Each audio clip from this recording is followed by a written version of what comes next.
So ayun nga mga pare ko, no? Magandang umaga sa inyo. By the way, dito nga pala ako natulog sa Bullet Farm. At ito nga pala ang episode 2 na content ko sa Bullet Farm. Bali ngayong umaga mga pare ko, nagpapagawa ako ng kulungan kasi bibili ako ng RTL chicken. At sa mga hindi nga pala alam kung ano yung RTL chicken, ayun nga pala yung manok na araw-araw nangingitlog. At salamat nga pala kay Ngangabu, kay Kuya Francis, kay Papa, kay Lolo at kay Kaibigan Toy. Salamat sa paggawa. At ang update nga pala dito sa May Kubo mga pare ko, yung unti-unti nga pala siyang pinipinturahan at gagawin na yan sa next week. Kumalipas nga pala ang 5 oras mga pare ko, tulog ang dalawa kong alaga, pero si Papa, si Lolo at si Kuya Francis mga pare ko tuloy pa rin sa paggawa. Kaya syempre mga pare ko, gigisingan natin tong dalawa kong alaga na si Kaibigan Toys at si Ngangabu kasi mga pare ko, matatapos na nila Papa yung gagawin sila tulog pa rin mga pare ko. Ayan, tignan nyo naman at ayan, gising na si Kaibigan Toys. Bangon agad yung dalawa kong alaga mga pare ko, yung sinabi ko na magme-merienda na.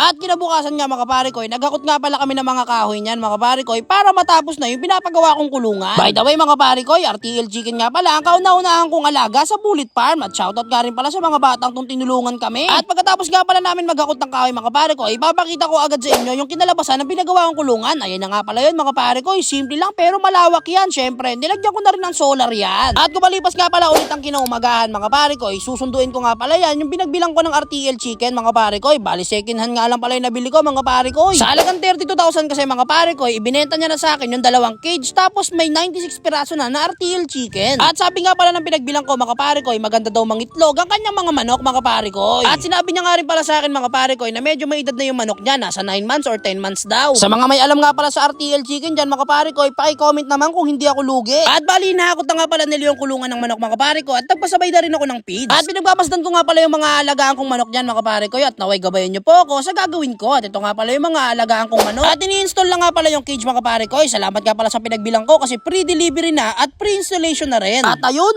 okay na agad mga pare ko. Nandito na nga pala tayo sa hakot time. Buti na lang nandito sila Ngangabu para tumulong sa paghahakot. At mga pare ko, paki-comment naman kung ano bang magandang hayop ang pwede kong alagaan sa Bullet Farm. Pero mga pare ko, hindi naman ako nagmamadali. Bali mag-focus muna ako rito sa may RTL chicken at kapag nakuha ko na kung ano mga diskarte dito mga pare ko, tsaka ako magdadagdag ng mga alaga. At nilalagay na nga pala nila bossing yung mga manok mga pare ko. Ito na, ipapakita ko na sa inyo. Tignan nyo na ba mga pare ko? Ayan napakaganda na pagka-setup mga pare ko. Napakagandang pagmasdan. Alam nyo na sa may mga tindahan dyan kapag nakaipon na ako ng itlog, umorder na kayo syempre. Sobrang natutuwa nga pala ako niya mga pare ko kasi meron na akong alagang RTL chicken mga pare ko. Tignan nyo naman, kararating lang nila sa kulungan nila. Binigyan agad ako ng pang-ulam. Bali, update ko na lang kayo mga pare ko kapag nakaipon na ako ng maraming itlog.